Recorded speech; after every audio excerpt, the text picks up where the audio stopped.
আদালত অবমাননার অভিযোগে স্কুল শিক্ষা দপ্তরের সচিব, স্কুল শিক্ষা দপ্তরের কমিশনারকে আইনি নোটিশ পাঠালেন চাকরি প্রার্থীরা। একই সঙ্গে এই নোটিশ পাঠানো হয়েছে এসএসসির চেয়ারম্যান থেকে শুরু করে মধ্য শিক্ষা পর্ষদের সভাপতিকেও।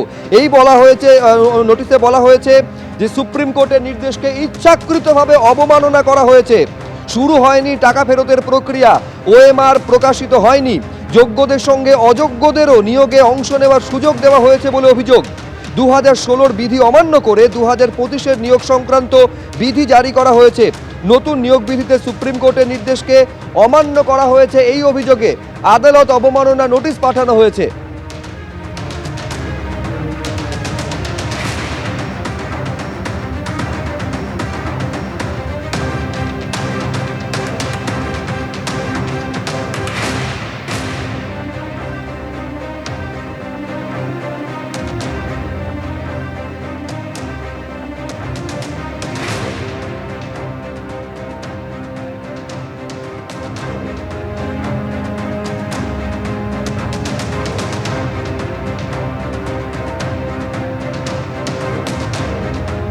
আরেকবার আপনাদের বলবো, স্কুল শিক্ষা সচিব, স্কুল শিক্ষা দপ্তরের কমিশনার, মধ্যশিক্ষা পর্ষদের সভাপতি এবং একই সঙ্গে এসএসসির চেয়ারম্যান, তাদেরকে আদালত অবমাননার অভিযোগে নোটিশ পাঠানো হয়েছে। এখনো পর্যন্ত টাকা ফেরতের প্রক্রিয়া শুরু হয়নি, এখনো পর্যন্ত ওএমআর শিট প্রকাশিত হয়নি। তাতে ইচ্ছাকৃতভাবে আদালতের নির্দেশ অমান্য করা হয়েছে বলে অভিযোগ। গ্রুপ সি, গ্রুপ ডির যারা চাকরিহারা, যাদের জন্য ভাতার ঘোষণা স্বয়ং মুখ্যমন্ত্রী মমতা বন্দ্যোপাধ্যায় করেছিলেন, সেই নির্দেশকে এবার চ্যালেঞ্জ করা হলো কলকাতা হাইকোর্টে। 9 তারিখ এই মামলার শুনানি হওয়ার কথা রয়েছে। এই প্রশ্ন তোলা হয়েছে মামলায় যে যারা শুধু চাকরিহারারাই কেন এই ভাতার সুবিধে পাবেন, কেন দুর্নীতির জন্য যারা চাকরিটা পেলেন না তারা কেন এই সুবিধে পাবে না, এই প্রশ্ন তোলা হয়েছে। শুধু চাকরিহারাদের জন্য কেন রাজ্য সরকার ভাতা দেবে, এই যে সিদ্ধান্ত রাজ্যে, সেটাকে চ্যালেঞ্জ করে কলকাতা হাইকোর্টে 4টি মামলা দায়ের হয়েছে। কেন 2016 নিয়োগ প্রক্রিয়ায় যারা অংশ নিয়েছেন সব চাকরি প্রার্থীদের ভাতা দেবে না সরকার? যারা দুর্নীতি করে টাকার বিনিময়ে চাকরি পেয়েছেন কেন তাদের বাড়তি সুবিধা দেওয়া হচ্ছে, এই প্রশ্ন তোলা হয়েছে এবং মামলা দায়ের হয়েছে 9 তারিখ, যার শুনানির সম্ভাবনা। মামলার নিষ্পত্তি না হওয়া পর্যন্ত চাকরিহারা শিক্ষাকর্মীদের ভাতার ঘোষণা করেছিল রাজ্য।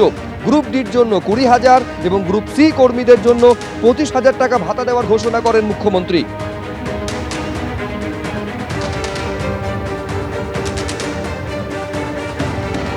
ঠিক কি বলেছিলেন 26 এপ্রিল মুখ্যমন্ত্রী, দেখুন।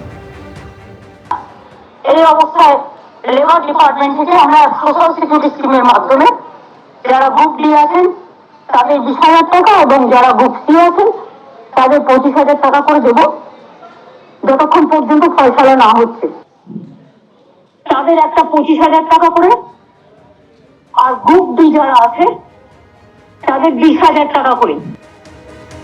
এবার মুখ্যমন্ত্রীর ভাতা ঘোষণার এই যে সিদ্ধান্ত কলকাতা হাইকোর্টে চ্যালেঞ্জ হলো, বিরোধীরা তা নিয়ে কি বলছেন দেখুন।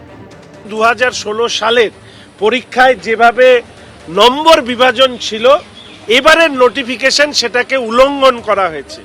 সুপ্রিম কোর্টের যেটা রায় ছিল সেটা হচ্ছে 2016 সালের যে পরীক্ষা বাতিল করা হয়েছে, যে চাকরি বাতিল করা হয়েছে, অনুরূপ পরীক্ষা নিতে হবে। ফলে যেহেতু নাম্বার ডিস্ট্রিবিউশনের ক্ষেত্রে এই সিদ্ধান্ত বা এই মামলা আমি মনে করি সমর্থনযোগ্য। বাংলায় তৃণমূল সরকার আসার পর কোনো চাকরিতে নিয়োগ প্রায় নেই। প্রত্যেক বছর এসএসসি পরীক্ষা না হচ্ছে না, টেটের পরীক্ষা প্রত্যেক বছর না হচ্ছে না, এবং তারপরে অস্বচ্ছতা, দুর্নীতি, টাকার খেলা, সাদা খাতা এত পরিষ্কার।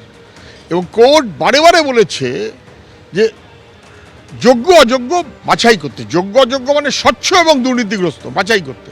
সরকার করল না, এ দায় সরকারের। আমি বলছি প্রাইমারি, তারাও আশঙ্কার মধ্যে আছেন।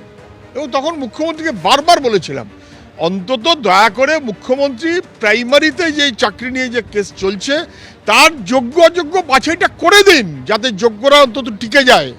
এখন চোরেদের উনি পাশে না থেকে যোগ্য অযোগ্য অন্তত প্রাইমারির বাছাইটা করে দিন, যাতে যোগ্যরা টিকে যায়।